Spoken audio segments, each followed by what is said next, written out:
Let's continue building the ultimate virtual pinball machine. In this video, it's all about audio with a special 7.1 channel setup for truly immersive gameplay. I'll install a special type of speakers that play all the mechanical sounds in a 2D space across the playfield for auditory and haptic feedback. I'll also install the front buttons, side rails, tilt bob, and get started on the most complex part of the cabinet. Let's start with the basics, making a plank to mount all the amplifiers. Just like the Pinscape controller, I want to make a removable plank for all audio-related components. I start by screwing down metal L brackets in the back of the cabinet. I then put some bolts through the brackets and hold them in place with nuts. I then put a plank on top of those bolts and press down to mark the spots to drill. I drill out where the bolts are, slot the plank on top of the brackets and screw it down with some nuts. I can now lay out where I want to put each amplifier. Two smaller ones for the mechanical sounds with surround sound feedback, which I'll explain later, and a bigger one for the main sound system that will play all game sounds and music. Finally, I stick down some labels to make it clear what each knob does.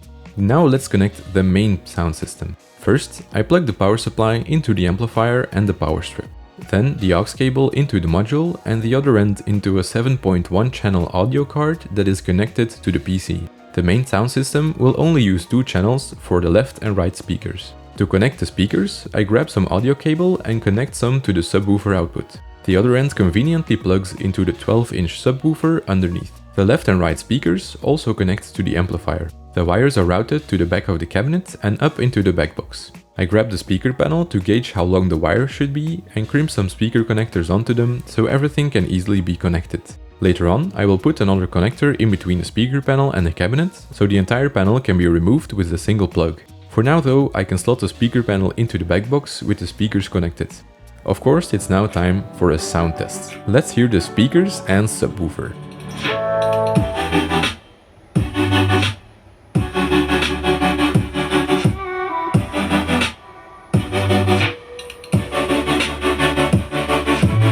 Whoa, those speakers pack a punch. The bass is really amazing. Let's have a listen from underneath the cabinet.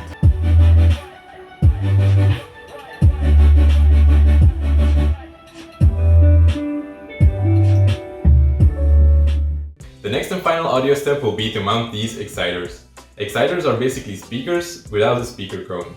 They are mounted to a surface and then the surface makes the noise instead of the speaker cone. They are placed at the four corners of the TV and will be used for something that's called surround sound feedback. So these will play all the mechanical sounds of a pinball machine, for example a rolling ball or a target popping up, and they can be played in a 2D space. So according to which speaker is louder, the sound will be coming from a different place on the playfield. I first have to peel the backing off of the stickers on the back of these exciters and then stick them onto the cabinet side. Like I said, two of these go in front and two in the back. Now to connect these, I use the built-in clamps to connect some audio cable. That cable feeds back to the small amplifier in the back of the cabinet. The two exciters in the front share an amplifier as well as the two in the back. Power can then be connected as well as the aux cable. The other end plugs into the sound card. Each exciter pair takes up two more channels. That's why I need a 7.1 channel card. Later down the road, I also added two very small exciters under the lockdown bar where your hands rest for optimal haptic feedback. I also added a bass shaker underneath the cabinet as there was no space left inside and it was a bit of an afterthought. It's essentially another exciter but specifically for the low end sound. And now let's try a sound test. I have disabled all game sounds, so only the mechanical sounds from the exciters come through. Sadly, I can't accurately record the spatial effect as I don't have a stereo microphone, but I've edited the sound to make it sound like the real thing.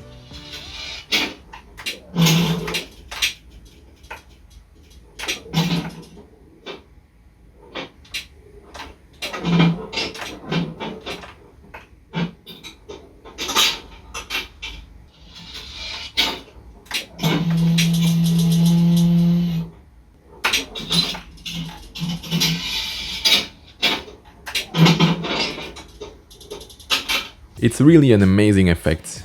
And with that, the audio of the cabinet is sorted out. So I had to wait about 3 or 4 months, but they finally arrived. The front buttons. They will go in here, in these recessed holes, and they will be the exit button, the start button, and the extra ball button. First, the outer button housings can slot into the cabinet. They can then be fixed with a plastic nut, and finally the inner part with the lamp and the micro switch can slot in place. These buttons require 4 connections each. I start with a daisy-chained 12 volt for the LED inside. Then with some magical fast forward, I connect a separate ground wire to each button so the LEDs can be controlled by the pinscape, and connect each micro switch. Now each button can light up independently, depending if they can be used or not, and even pulse to urge you to start the game. Nice. Next up, I'll install the side rails. These metal rails sit on the edge of pinball cabinets and protect the edges of the playfield glass, as well as allowing the glass to slide in when the lockdown bar is removed. Once again, I'll use the parts of the original cabinet, but they can also use some cleanup, as there's some rust and scratches that don't look very nice. Because these are stainless steel, they can simply be sanded. I start with a coarse grit and sand along the grain of the rails. I work my way up to finer grits and end up with a very fine steel wool. To install the side rails, I first have to put in the plastic glass channels. These press into slots on both sides of the cabinet. I can then put the first rail onto the cabinet and install the front bolt that goes through the cabinet. The rest of the rail is fixed with some small screws all the way from the front to the back. The other side receives the same treatment. First the rail goes on, then the bolt, and finally screws 1, 2, 3, 4, 5, 6, 7 and 8.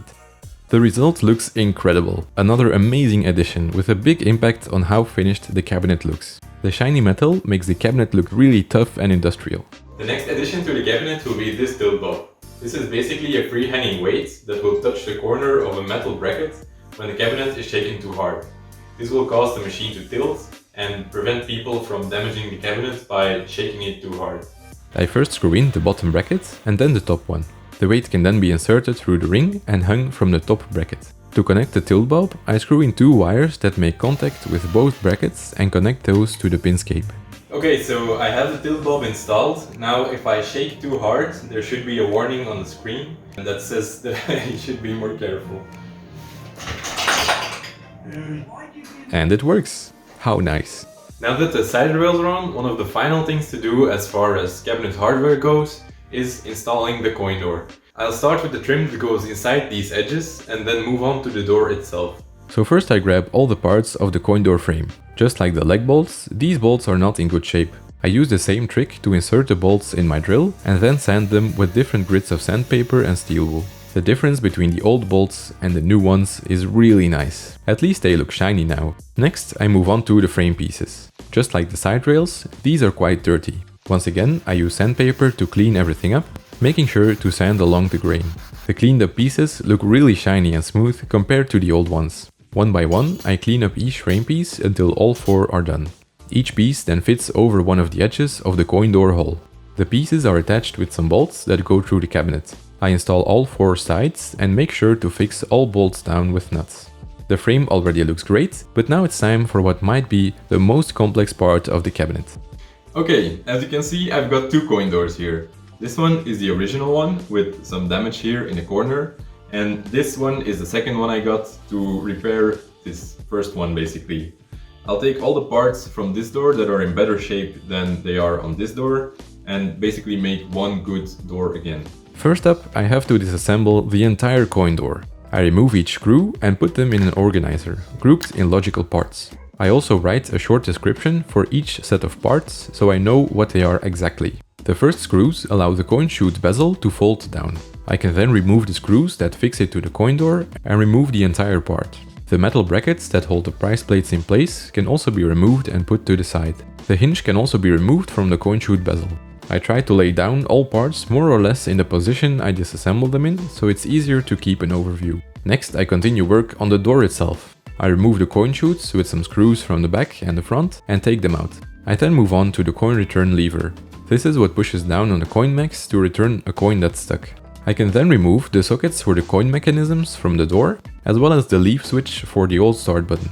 I also remove another switch, the slam tilt, another safety mechanism. After that, the coin return chute can be unscrewed and taken off. Then, one by one, the metal plates to which the coin mech sockets are attached, and finally the metal plate that covers the coin return chute. Then, the nut that holds the lock in place can be undone, and finally the lock itself removed. The last part to remove is the back plate. The entire door is now disassembled. It's quite a puzzle, as you can see. I have a second door, however, that also needs to be disassembled entirely, but no need to show that all again. So with my magic wrench, I take the entire coin door apart in mere seconds. Now it's really a giant puzzle. That's as far as I'll go with the coin door for now. In the next video, I'll clean up every piece of the coin door to make it look like new again, assemble the entire door, and put it into the cabinet. I can't wait to show you what it will look like. I'll also install even more feedback devices for a truly engulfing light show. If you liked the video, please leave a like or a comment to show your support. Subscribing would be even better, so you can follow along with all the progress on this project. Anyway, that's it for this video. I hope to see you in the next one.